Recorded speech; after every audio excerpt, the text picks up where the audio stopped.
ഇപ്പോൾ south Indian ഇൻഡസ്ട്രിയിൽ നടന്നുകൊണ്ടിരിക്കുന്ന കൊടുമ്പിരി കൊണ്ടിരിക്കുന്ന വിഷയമാണ് നയൻതാര ധനുഷ് വിഷയം. നയൻതാര ധനുഷിനെതിരെ ഒരു ഓപ്പൺ ലെറ്റർ പബ്ലിഷ് ചെയ്യുകയും തൻ്റെ സോഷ്യൽ മീഡിയ ഇൻസ്റ്റാഗ്രാം പേജിലടക്കം പബ്ലിഷ് ചെയ്യുകയും വിഘ്നേഷ് ശിവൻ സപ്പോർട്ടുമായിട്ട് എത്തുകയും അവർ ധനുഷിന് ഒരു ഒരു ഒരു ഷോവനിസ്റ്റായിട്ട്, അതായത് ഒരു മെയിൽ ഷോവനിസ്റ്റ് എന്ന രീതിയിലും ഒരു നെപ്പോക്കിട്ട് എന്ന രീതിയിൽ ധനുഷൻ നിശിദ്ധമായി വിമർശിച്ച് ധനുഷ് പുറമെ കാണുന്ന ധനുഷല്ല, ഉള്ളിലൊരു ഒരു ക്രൂരനായ ധനുഷ് ഒളിഞ്ഞിരിപ്പുണ്ട് എന്ന രീതിയിൽ ഒരു ലെറ്റർ, ഓപ്പൺ ലെറ്റർ പ്രേക്ഷകർക്ക് മുന്നിൽ, ഇവരെ രണ്ടുപേരെ സ്നേഹിക്കുന്ന പ്രേക്ഷകർക്ക് മുന്നിൽ പങ്കുവച്ചിരിക്കുകയാണ്. അപ്പോൾ ഇത് വായിക്കുന്നവർക്ക് കൃത്യമായിട്ട് എന്താണ് വിഷയം എന്ന് മനസ്സിലാവാത്ത കുറേ ആളുണ്ടാവും. അതായത് ധനുഷും വിഘ്നേഷും നയൻതാരയും കൂടി ഒരുമിച്ചുള്ളൊരു ചിത്രം ഉണ്ടായിരുന്നു. ധനുഷ് പ്രൊഡ്യൂസറായിട്ട്, വിഘ്നേഷ് ശിവൻ ഡയറക്ടറായിട്ട്, നയൻതാര നായികയായിട്ട്, വിജയ് സേതുപതിയും നയൻതാരയും നായകന്മാരെത്തിയ നാനും റൗഡിതാൻ എന്ന ചിത്രം, അത് ധനുഷായിരുന്നു പ്രൊഡ്യൂസ് ചെയ്തിരുന്നത്. ആ ചിത്രത്തിലൂടെയുള്ള ഒരു ഈഗോ ഇഷ്യൂ ആണ് ഇപ്പോൾ വളർന്ന് ഇങ്ങനെ വലിയൊരു ഇഷ്യൂ ആയിട്ട് മാറിയിരിക്കുന്നത്. ആ സമയത്ത് ചുരുങ്ങിയ ബഡ്ജറ്റിൽ ഒരുങ്ങേണ്ട ചിത്രം ഷൂട്ടിംഗ് നീണ്ടു പോയിട്ട് വലിയ ബഡ്ജറ്റിലാവുകയും നയൻതാരയെ ഷൂട്ടിംഗ് സെറ്റിൽ ധനുഷ് നിശിതമായിട്ട് അഭിനയത്തിന്റെ പേരിലൊക്കെ വിമർശിച്ചിരുന്നു, പടം പൊട്ടും എന്നൊക്കെ രീതിയിൽ പറഞ്ഞിരുന്നു എന്നൊക്കെയാണ് അണിയറ സംസാരം. അതിനുശേഷം ചിത്രം വമ്പൻ വിജയമാവുകയും ഫിലിം ഫെയർ അവാർഡിൽ വെച്ചിട്ട് ധനുഷ് സദസ്സിൽ ഇരുത്തിക്കൊണ്ട് തന്നെ നയൻതാര അതിനെതിരെ പ്രതികരിക്കുകയൊക്കെ ചെയ്തിരുന്നു. പടം വമ്പൻ ഹിറ്റായി, എൻ്റെ അഭിനയത്തെക്കുറിച്ച് താങ്കൾ മോശമായിട്ട് പറഞ്ഞു, ഇപ്പോൾ പടം ആ അഭിനയത്തിന് തന്നെ അവാർഡ് കിട്ടിയപ്പോൾ എന്തു തോന്നുന്നു ധനുഷ് സാർ എന്നൊക്കെ പറഞ്ഞിട്ട് ഗംഭീരമായിട്ടുള്ളൊരു മറുപടി പ്രസംഗമൊക്കെ ധനുഷിനെതിരെ നയൻതാര അന്ന് നടത്തിയിരുന്നു. പിന്നെ അതിനൊരു പ്രതികരണമോ കാര്യങ്ങളോ ഒന്നും അന്ന് ഉണ്ടായിട്ടില്ല. അപ്പോൾ അതിനുശേഷം അതിൻ്റെ തുടർച്ചയെന്നോണം വർഷങ്ങൾക്ക് ശേഷം ഇപ്പോഴാണ് സംഭവങ്ങൾ ഉരുത്തിരിഞ്ഞിരിക്കുന്നത്. എന്താണെന്ന് വെച്ചാൽ ആ ചിത്രമാണ് നയൻതാരയും വിഘ്നേഷ് ശിവനെയും അടുപ്പിച്ചത്, അവരുടെ വിവാഹത്തിലേക്ക് എത്തിച്ചത്. ആ വിവാഹം നയൻതാര നെറ്റ്ഫ്ലിക്സിന് വിറ്റതും, അതായത് ആ വിവാഹവുമായിട്ട് ബന്ധപ്പെട്ട ചടങ്ങുകളും കാര്യങ്ങളും അതിഥികൾ വരുന്നതും കാര്യങ്ങളും ഒക്കെ ആയിട്ട് ഒരു ഡോക്യുമെൻ്ററി രൂപത്തിൽ പുറത്തിറക്കാൻ നെറ്റ്ഫ്ലിക്സിന് വിറ്റതും ആ വിവാഹമായിരുന്നു. ആ വിവാഹത്തിൻ്റെ എഡിറ്റിംഗ് സമയത്ത്, ആ ഡോക്യുമെൻ്ററിക്ക് വേണ്ടിയിട്ടുള്ള എഡിറ്റിംഗ് സമയത്ത് ഇവരുടെ വിവാഹത്തിലേക്ക്, ഇവരുടെ ബന്ധത്തിലേക്ക് നയിച്ച പ്രധാനപ്പെട്ട ചിത്രം എന്നോണം നാനും റൗഡിത്താനിലെ ചില സീൻസും, നാനും റൗഡിത്താൻ എന്നുള്ള ചില നല്ല മ്യൂസിക്കും നല്ല പാട്ടുകളൊക്കെയുള്ള ബാക്ക്ഗ്രൗണ്ട് സ്കോറൊക്കെയുള്ള ഒരു ചിത്രമാണ്.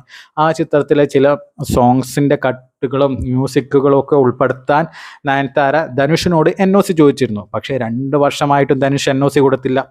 ധനുഷ് അതിന് മൈൻഡും കൂടി ചെയ്തില്ല. ധനുഷിന്റെ കയ്യിൽ നിന്ന് 2 വർഷമായിട്ട് NOC കിട്ടാത്തവരുടെ നെറ്റ്ഫ്ലിക്സിന്റെ ഭാഗത്തു നിന്നുള്ള പ്രഷറും, ഇത് റിലീസ് ചെയ്യണമല്ലോ ഡോക്യുമെൻ്ററി, 2 വർഷമായിട്ടും ഇതുവരെ റിലീസ് ചെയ്തിട്ടില്ല. അതുകൊണ്ട് ആ ഭാഗത്തു നിന്നുള്ള പ്രഷറും കാര്യങ്ങളൊക്കെ ആയതിനു ശേഷം നയൻതാര എന്ത് തീരുമാനിച്ചു, നാനും റൗഡിത്താനിലെ പാട്ടോ സോങ്സോ ഒന്നും ഉപയോഗിക്കേണ്ട, പകരം അവർ ആ സിനിമയിൽ, ആ സിനിമ ഷൂട്ടിംഗ് ലൊക്കേഷനിൽ അതായത് ഇവരുടെ പേഴ്സണൽ മൊബൈലിൽ പകർത്തിയ ചില സീൻസ്, ചില വീഡിയോസ് ഉൾപ്പെടുത്താം.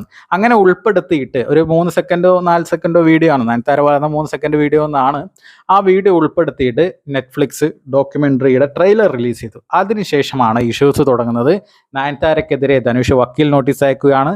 10 കോടി തൻ്റെ ചിത്രത്തിൽ, താൻ പ്രൊഡ്യൂസ് ചെയ്ത ചിത്രത്തിലുള്ള പാട്ടോ മ്യൂസിക്കോ ആ ചിത്രത്തിലുള്ള BTSോ കാര്യങ്ങളോ ഒന്നും ഉപയോഗിക്കാൻ പാടില്ല, ബാക്ക്ഗ്രൗണ്ട്, അതായത് ബിഹൈൻഡ് ദ സീൻസ് ഒന്നും ഉപയോഗിക്കാൻ പാടില്ല. അത്തരത്തിൽ ഉപയോഗിച്ചിട്ടുണ്ട്, 3 സെക്കൻഡ് വീഡിയോ ഉപയോഗിച്ചിട്ടുണ്ട്. അതിന് 10 കോടി കോമ്പൻസേഷൻ നൽകണം എന്നാവശ്യപ്പെട്ട് നയൻതാരക്കെതിരെ ധനുഷ് ലീഗൽ നോട്ടീസ് അയക്കുകയാണ്. ലീഗൽ കോപ്പിറൈറ്റ് ഇഷ്യൂ ആണ് അത്, കാരണം ഈ ധനുഷാണ് അതിൻ്റെ ഒഫീഷ്യൽ പ്രൊഡ്യൂസർ. അതുകൊണ്ട് മേ ബി നയൻതാര തന്നെ ആ കത്തിൽ പറയുന്നുണ്ട്, ഇത് നിങ്ങൾ കോടതിയിൽ നിങ്ങൾ ഇതിൽ വിജയിക്കുമായിരിക്കും, പക്ഷേ ദൈവത്തിൻ്റെ കോടതിയിൽ നിങ്ങൾ ശിക്ഷിക്കപ്പെടും എന്നാണ് നയൻതാര തൻ്റെ ഓപ്പൺ ലെറ്ററിൽ പറയുന്നത്. കാരണം കോപ്പിറൈറ്റ് എന്ന് പറയുന്നത് ഇന്ത്യൻ നിയമപ്രകാരം ഇമ്പോർട്ടൻ്റ് ആയ ഒരു കാര്യമാണ്.